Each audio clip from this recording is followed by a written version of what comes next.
President Pitzer, Mr. Vice President, Governor, Congressman Thomas, Senator Wiley and Congressman Miller, Mr. Webb, Mr. Bell, scientists, distinguished guests, ladies and gentlemen. For we meet in an hour of change and challenge, in a decade of hope and fear. No man can fully grasp how far and how fast we have come. Only 5 years ago, man learned to write and use a cart with wheels. Newton explored the meaning of gravity. Last month, electric lights and telephones and automobiles and airplanes became available. Only last week did we develop penicillin and television and nuclear power. If this capsule history of our progress teaches us anything, it is that man in his quest for knowledge and progress is determined and cannot be deterred. The exploration of space will go ahead, whether we join in it or not. We choose to go to the moon.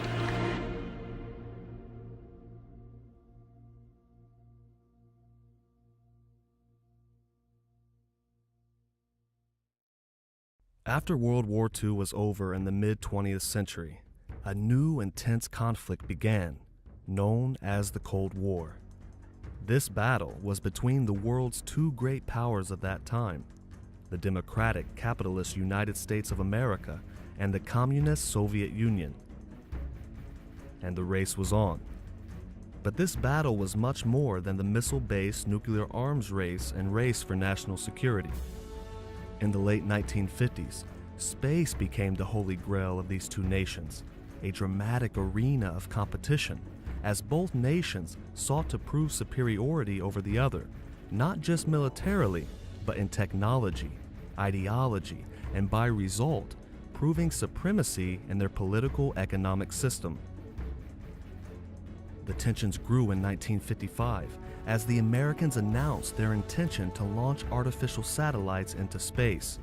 4 days later, the Russians respond by announcing they would launch their own satellites in the near future.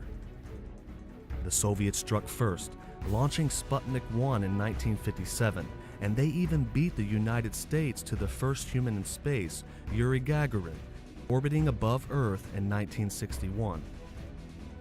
The Americans, outmatched and outperformed, made a daring promise that same year, not only to the American people, but to the entire world.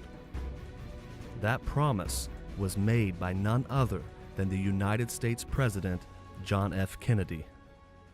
We choose to go to the moon. We choose to go to the moon in this decade and do the other things, not because they are easy, but because they are hard. Because that challenge is one that we're willing to accept, one we are unwilling to postpone, and one we intend to win, and the others too.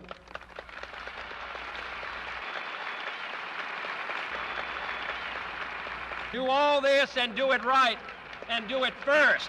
Before this decade is out, then we must be bold.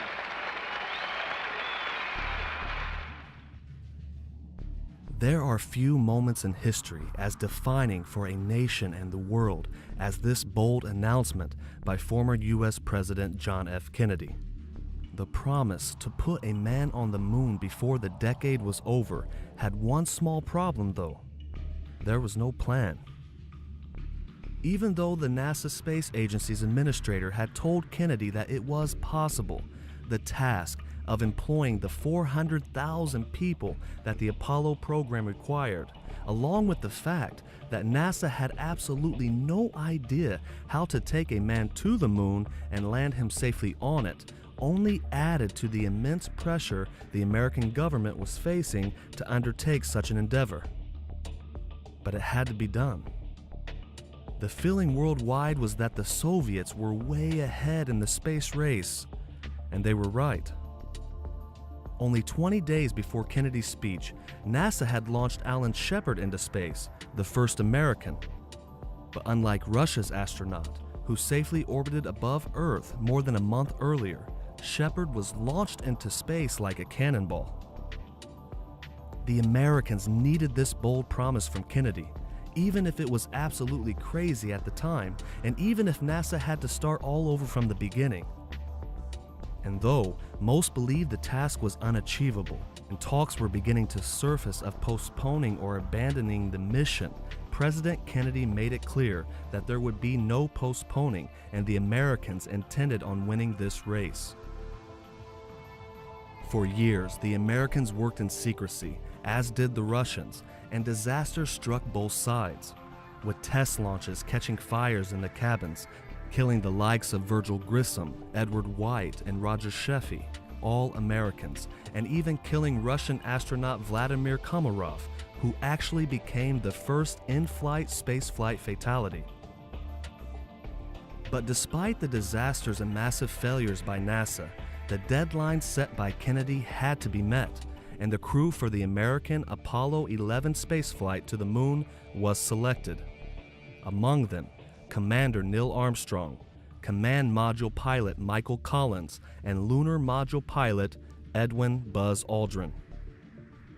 The fateful day came on July 16, 1969, nearing the decade deadline set by Kennedy. The rocket lifted off from NASA's Kennedy Space Center, while millions around the world huddled around their TV sets and their radios. On this day, mankind was to undergo its greatest voyage ever. But did it really happen? Imam Ahmad Al Hassan, peace be upon him, said that the Apollo 11 moon landing is not true, so we know without any doubt that NASA and the United States government staged this event and that it was a great deception. The purpose of this documentary is to provide the clear evidences collected today by professionals in the fields of science and photography to end the discussion once and for all. Because there has been a great debate taking place in our time, one that has become heated over the last decade.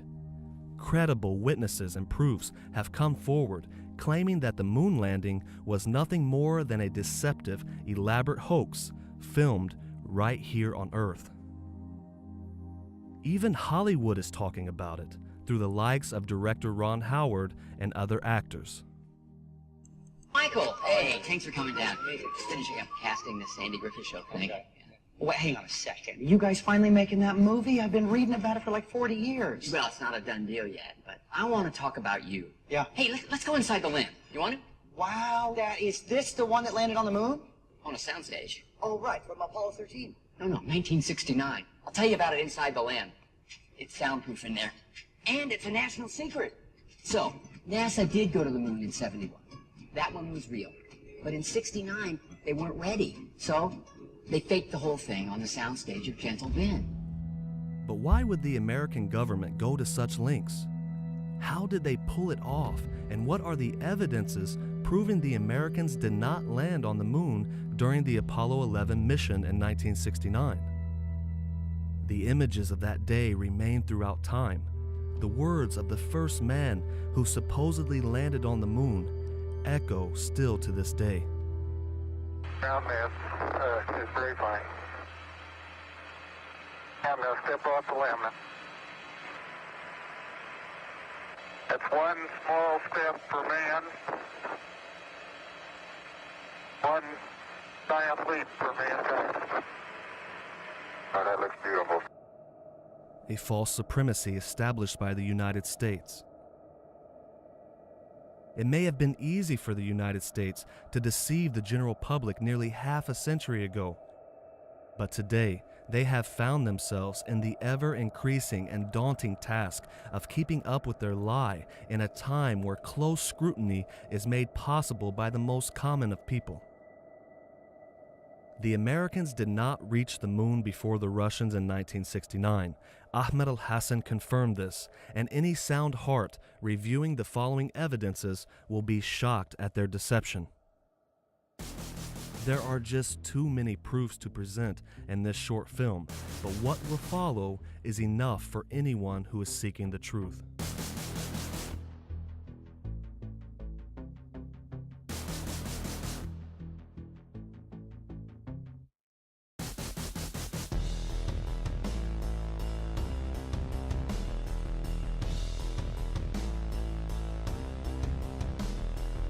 Technological advances over the years have not only been an advantage to governments, but also for the common people. And by this, those familiar with the film industry and with CGI graphics will tell you that the images and the videotapes released by NASA to the public were fabricated, and they were not taken in space on the surface of the moon. One of the many mistakes by those involved in this plot was using the same landscape image, portraying them to be multiple locations on the moon. Here is an example of such a case. We see the landscapes are identical, with just a slight change in color variation and in angle.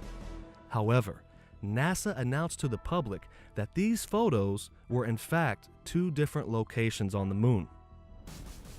In the photographs taken by the so-called Apollo 11 team, another thing we notice is that there are no visible stars in the distance.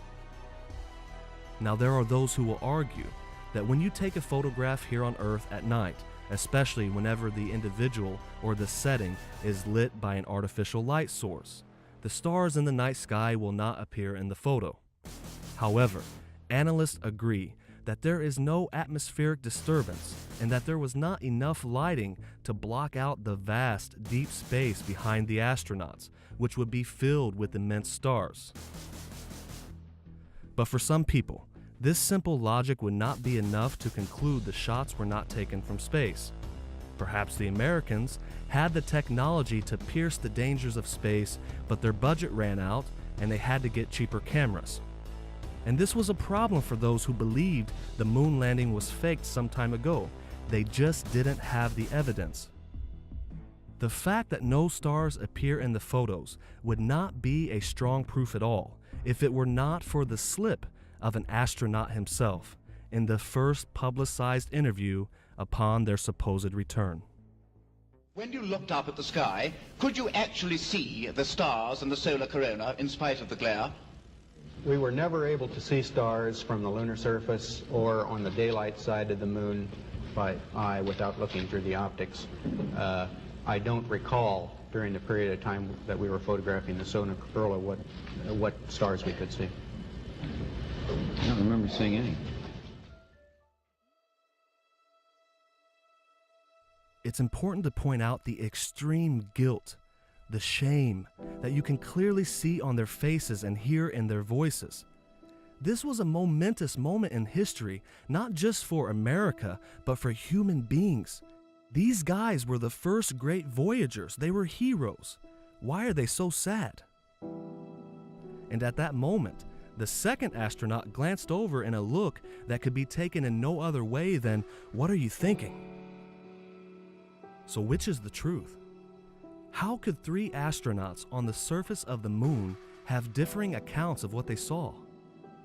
Three astronauts whose job it was to collect samples and record everything that they saw. The simple task of reporting whether they could see stars or not is something that there should be no disagreement or hesitation in. The fact that there was only proves that no stars appearing in the photos is strange. But it's not what doesn't appear in the photos taken by NASA. Rather, it's what does appear in the photos and videos taken by NASA that have made the moon hoax portrayed by the American government no longer a theory, but a reality. We know that the Russians and the Americans sent spacecraft to the moon before, and with little success, crashing into the surface of the moon. One of the daunting tasks the Americans and the Russians had is how to make a soft landing, ensuring the protection of the craft and the lives of the astronauts, which would have to collect the data and return home.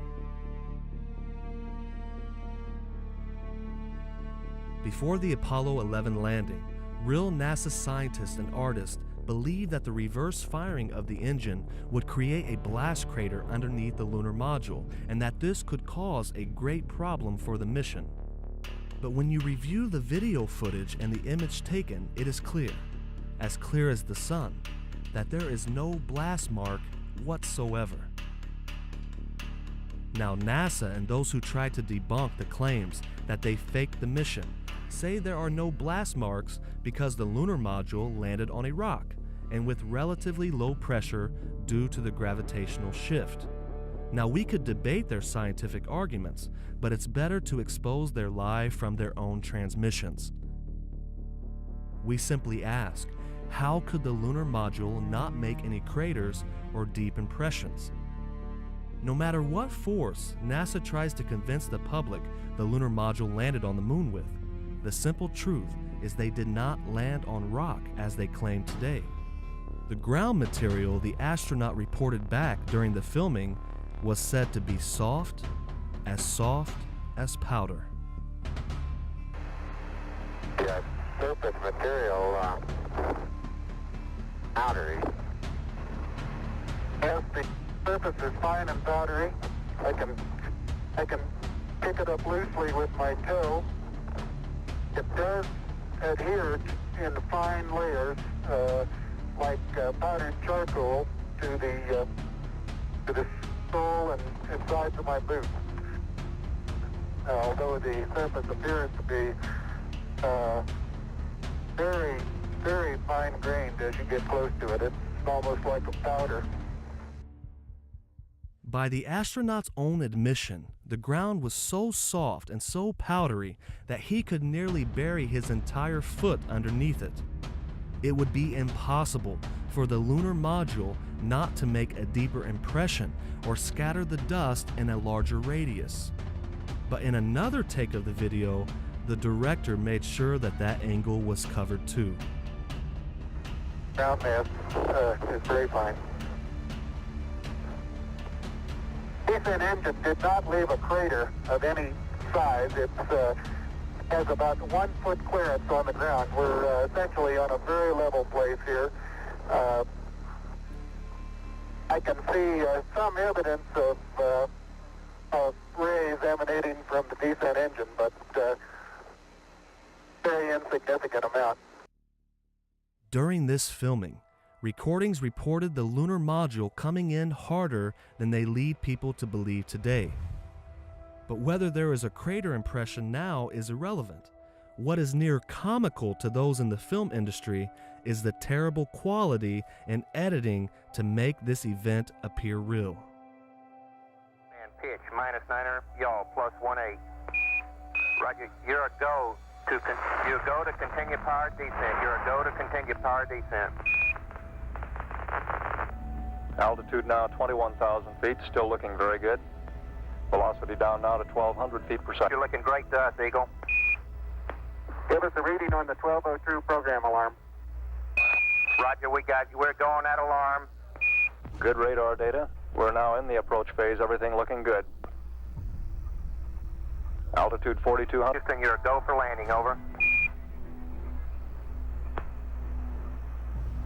Roger, understand. Go for landing. 3,000 feet. Stop alarm. Altitude 1,600. 1,400 feet, still looking very good. 700 feet, 21 down. 33 degrees. 100 feet, down at 19. 1201. 1201. Roger, 1201 alarm. We're go. Same type. We're go. Altitude, velocity, light. 8.5 down. 220 feet. 13 forward. 11 forward, coming down nicely. 200 feet. 4.5 down. 5.5 down. 60 seconds. Lights on. 6. Down 2.5. Forward. Forward. Good. 40 feet, down 2.5. Picking up some dust. 4 forward. 4 forward, drifting to the right a little. Good. Okay. Contact light. Okay, engine stop. We copy you down, Eagle. Tranquility Base here. The Eagle has landed. The moon surface is clearly an old CGI graphic with dust particle effects towards the end that were so unrealistic they had to black out the footage upon landing. This is a simulation rig that was built. This is the command and service module of the Apollo program. And you'll notice that the window here looks out onto a block here, and there's another one here. They're curved. These are the screens onto which the lunar surface was projected as the craft made a simulated approach towards the lunar surface.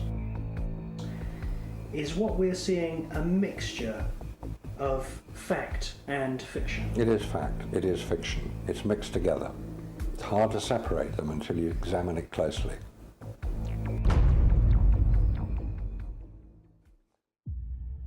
And speaking of this proof being as clear as the sun, where is the sun? What do we know is fact? The space is deep and dark. The astronauts have no other light source on the moon other than what lights would be equipped on the lunar module. But wait, there is actually a tremendous light source, the sun.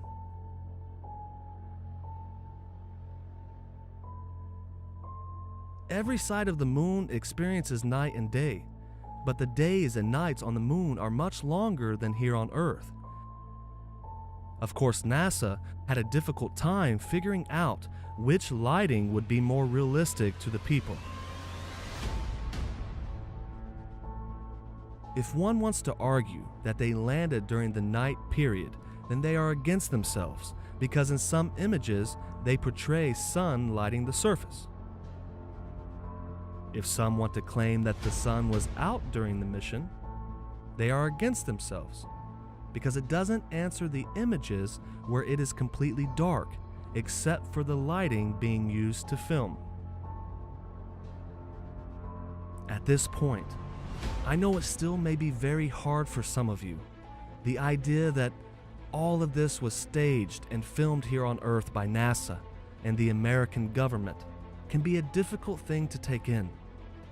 Perhaps some of you are sitting there right now and thinking to yourself, how can any of this be enough to prove that they did not go to the moon? How can one prove that the moon landing in 1969 really was filmed on a film set with artificial lights? The proof is definitely in the eye of the beholder. In an image released by NASA, if you look closely and zoom into the face shield of the helmet, you can see one of the more stronger proofs out there today: a film studio light. In fact, it is the same exact studio light that was used by Hollywood on their sets in that time. They had bigger tasks than checking such minute details. Lighting was definitely a huge obstacle for the NASA filming project. It wasn't just their indecision of whether to portray sun lighting on the surface or not, or the negligence in editing, allowing a studio light to reflect off of the face shield of an astronaut, but they really dropped the ball when it came to shadows. Ask anyone in the industry that is a photographer or a graphics artist that works with shadows. It's not easy. Later Apollo mission photographs show a sunlit terrain. Unlike the Apollo 11 photos, they clearly seem to be lit from a spotlight source. The sun should be the only thing lighting the surface and the objects on it. With the only light source being the sun, except for the minimal light equipment they had on the lunar module, all the shadows should have run parallel with each other. Any amateur photographer or graphics animator would confirm this today, but again, in that time, these filming techniques were overlooked by the people. When we look at the images and videos provided by NASA, multiple light sources were clearly being used while filming. Given that all shadows should run parallel with each other due to the light source from the sun, the shadows are falling in different directions. NASA has attempted to blame unlevel landscapes on the moon's surface, but this attempt has been discredited by those experts in the field of photography. How could a slightly unlevel landscape cause such vast differences in shadows? In the images, it shows the shadows from the lunar module and that of the astronaut at completely different angles than the rocks on the moon's surface, which confirms multiple light sources being used. Here is an example of how these shadows interacted with a light source during the filming process.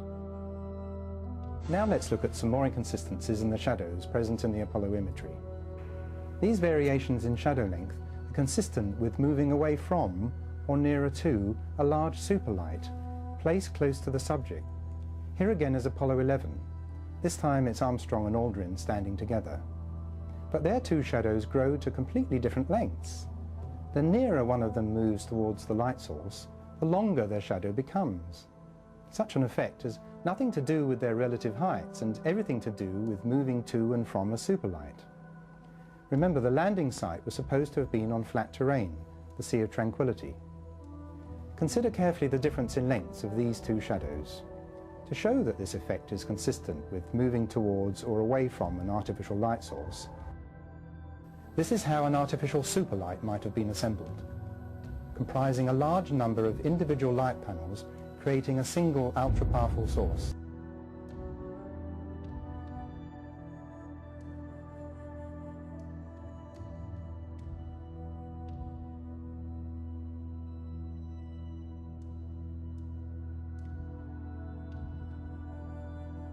These are clear inconsistencies, but what other shadow issues did the director and the studio overlook?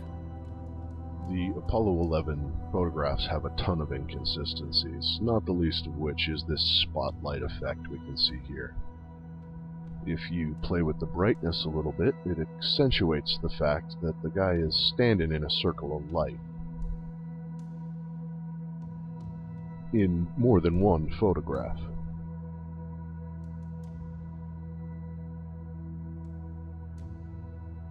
So those in charge of directing this massive film project were not experts in lighting and in shadows, especially when it comes to space.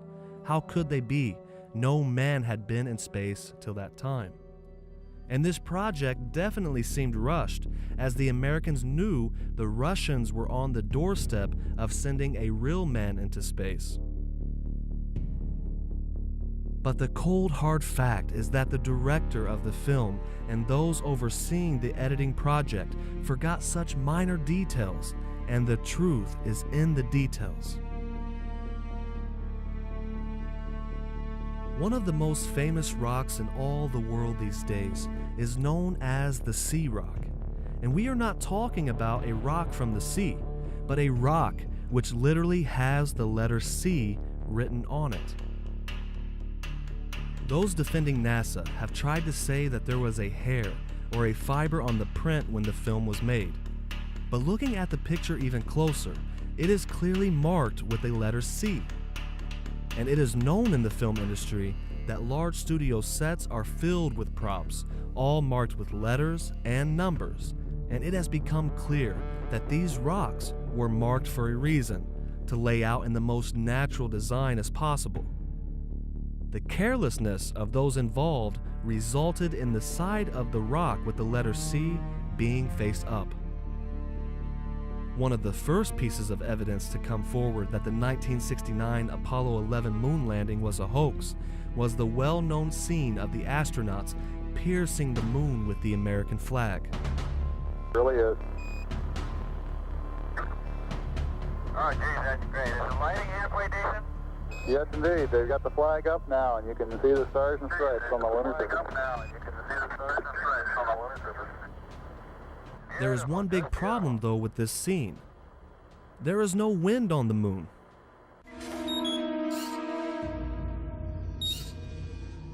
If there's no air or wind on the moon, why is this American flag waving? The fact that the flag flaps on the moon where there's no atmosphere means that there must have been a little blast of wind where they shot this. Could these questionable images simply be the result of the astronauts struggling to plant the flag in the lunar surface? Or is there more going on than meets the eye?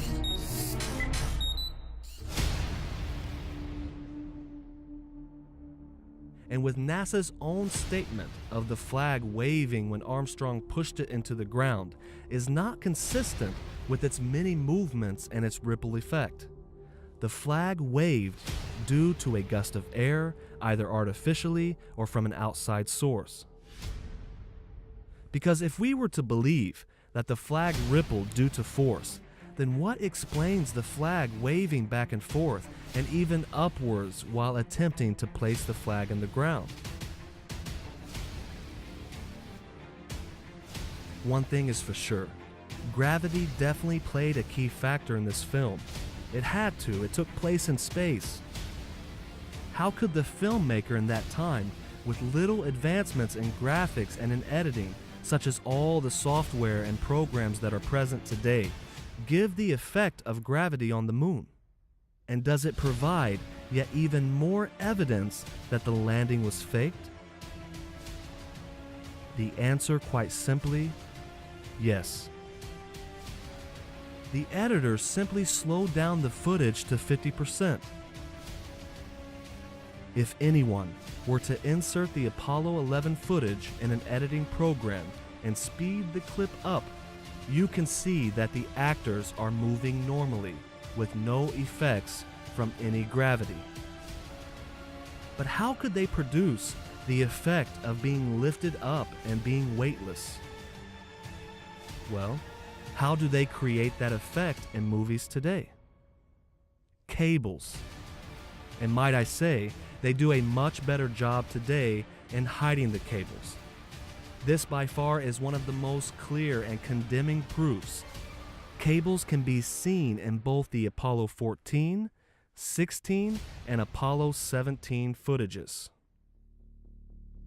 Proof that cables were being used can be confirmed when you slow down the footage frame by frame. You will see a light ping that reaches to the top of the screen. On the Apollo 14 mission, it happens 3 times. The Apollo 17 mission couldn't be more clear. You can physically see the cable.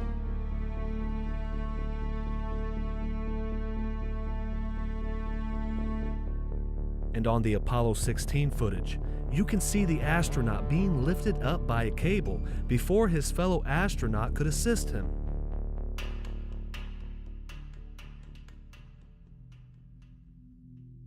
Those who have analyzed the video footages and the images have done their work indeed, and one of the most talked about proofs over the last few years is the countless images that have cross markings in the photographs. But what could this mean? Crosshairs, either in marking or with tape, are used in the graphic process. It is well known in filming that when you are shooting a green screen and have to track the movement of the actors, you must place crosshairs or marks on the screen. However, in that time, they clearly didn't have the technology or the budget or the time to remove all the crosshairs. Of course, why would the people in that time know anything about this technique? It all looks so scientific and it looks so spacey. Fiducials were recorded on every exposed frame and provided a means of determining angular distances between objects in the field of view. I will line up the straight lines to the footprint. The camera is taking one photo slightly lower than the other, but the crosshairs jump to the right. This should be impossible if the plate is mounted very close to the film at the back of the camera. The crosshairs should follow the footprint.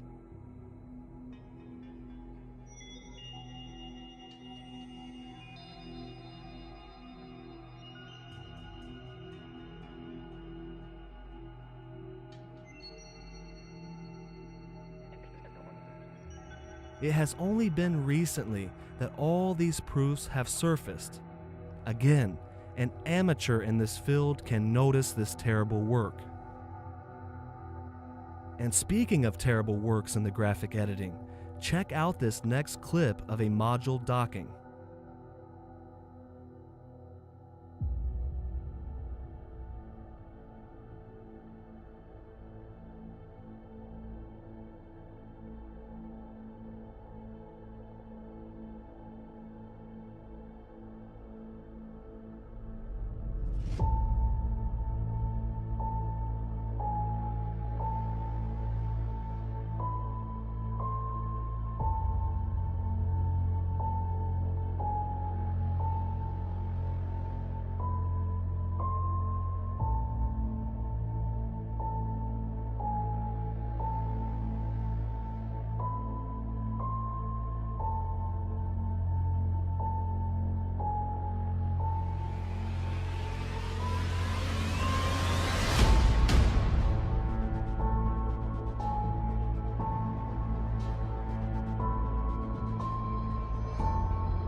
You can't get more fake than that. It's like we're watching some 1960s sci-fi movie, because the fact is we are. The entire world watched the greatest sci-fi movie Hollywood ever created, and one of the great deceptions by the American government. There is also video evidence showing the Apollo team filming inside the craft with high-definition colored cameras before launching from Earth and before landing on the moon. But why do you think they switched to low-res footage, black and white footage, and sketchy footage while they were on the moon? Is it really because they were in space? Was the signal that bad? No. If they had equipment to fly through the extremely dangerous and radiated Van Allen belt, the very same belt that even in 2017, scientists are trying to modify craft to get through, I'm sure they could have ensured that the quality of the cameras they were using on the moon were better. The truth is, after all we have seen, they were simply covering up their tracks, their lighting errors, their cable errors, their fake modules, and their terrible moon environment. The director had a colossal problem though. There was one more thing that had to be done, and this step could not be taken on Earth. When a NASA team goes to the moon and takes videos and pictures, the people back on Earth want to see what their planet looks like. How could this director, NASA, and the American government pull off such a thing? The truth is, there had already been missions above Earth, roughly 200 to 300 miles. The complications and dangers would come after leaving the first passing of Earth's orbit and traveling thousands of miles up towards the Van Allen radiation belt. This was a feat that they were ill-equipped to take. This is where NASA's trickery comes into full view. NASA broadcasted a shot with such deception, playing with the depth of perception, that it no doubt convinced every person on Earth that the Apollo 11 crew were far from it and on their way to the moon. But the reality could not be more different. During this segment, intended to be edited and played back later for the worldwide television audience, dated July 18, 1969, Neil Armstrong condemns himself as he states that he is 130,000 miles out, or halfway to the moon, as the NASA flight log also states on this date, when he is in reality in low Earth orbit of a few hundred miles. Roger, Houston, Apollo 11. Calling in from about 130,000 miles out. Here, during another segment, also intended to air after review, Neil Armstrong falsely explains to the viewers how the shot is attained by putting the camera's lens to the window's glass, as it would have to be if they were the claimed distance away from the Earth. We only have one window that has a view of the Earth, and it's filled up with a TV camera. If the window was completely filled up with a TV camera, as he stated, then an astronaut's arm would not be able to get between the camera and the window, as it obviously does here in this outtake. South America becomes invisible just off beyond the Terminator or inside the shadow. You can also notice how the astronaut operating the camera reacted to the mistake by attempting to pan away from it. Blue cab, see white bands of major cloud formations across the Earth.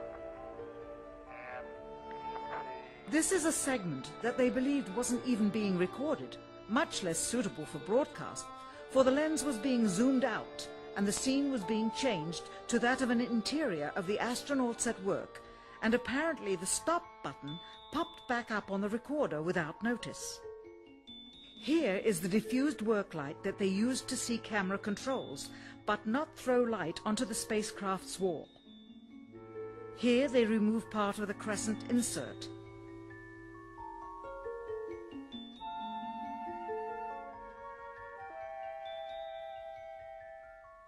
Finally, the iris is opened up to see the real location of the camera and the very bright and near Earth out the window.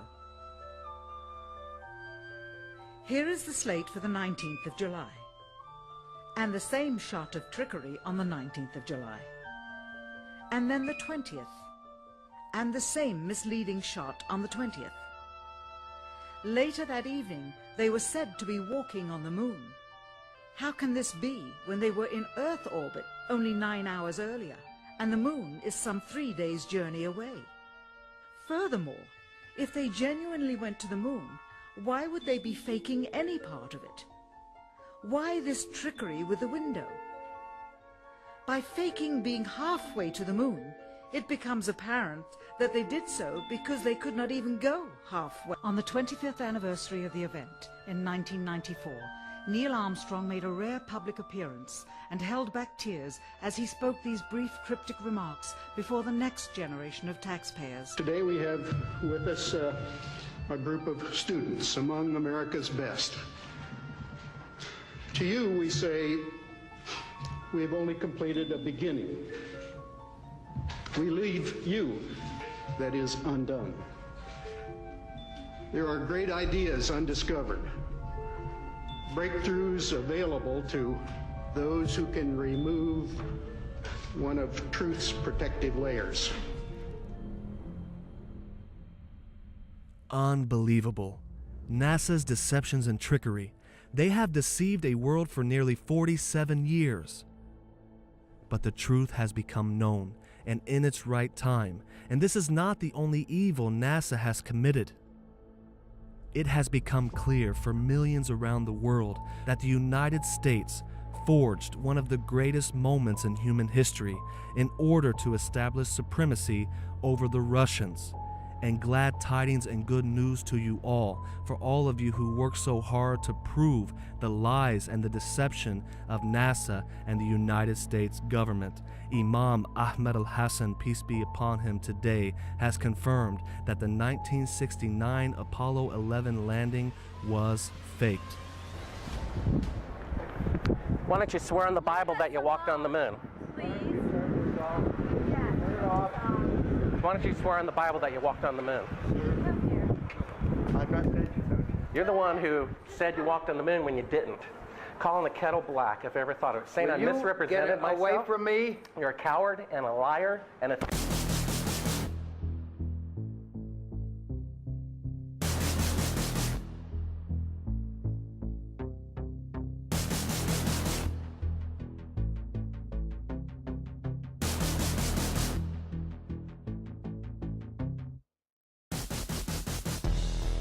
You'll be sure we are behind, and will be behind for some time.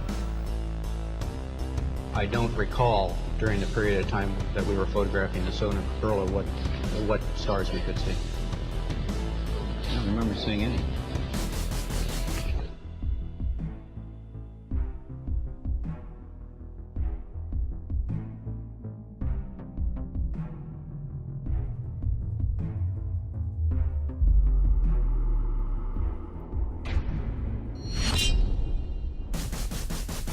The exploration of space will go ahead, whether we join in it or not. And it is one of the great adventures of all time. And no nation which expects to be the leader of other nations can expect to stay behind in this race for space.